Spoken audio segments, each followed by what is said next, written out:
Hi again. So we are at the start of video 3, and hopefully you had a chance to have a little look at the framework for programs of instruction and the typical duration for a credential that you work in. We're going to look now a little more depth at the 3 components of the program standard, particularly the program learning outcomes. So here they are again. We talked about them, the vocational program learning outcomes, the general education requirement, and the essential employability skills. So you probably also saw these on the framework for programs of instruction. Vocational learning outcomes are really what the students should be able to demonstrate upon graduation and entry to the field of practice. So they're also known as program learning outcomes, and this broader term is more inclusive of all credentials at colleges, including degrees. So if you did find that you had a program standard in the previous exercise, you'll see that program standards have what we call elements of performance. And so these are listings underneath each vocational or program learning outcome that go into descriptions of the skills and knowledge required by students to demonstrate that larger outcome. So these are included again in program standards, not program descriptions. They can be very helpful, the elements of performance.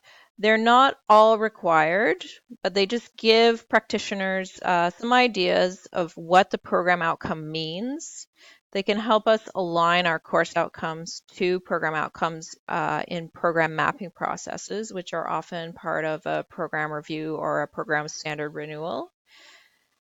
They're written at a similar level to course outcomes, so they can help us develop course outcomes as well as authentic assessments and marking criteria for the courses that we teach in.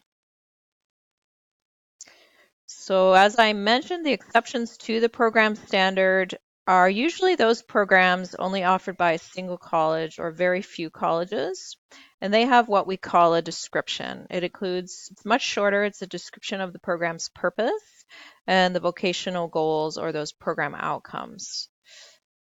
The benefit of having a description is the program outcomes can be updated by the college through an organization called CVS, or Credential Validation Services, as needed. So a program, for example, in theater arts at George Brown compared to a similar program at Humber can have different program outcomes for their program.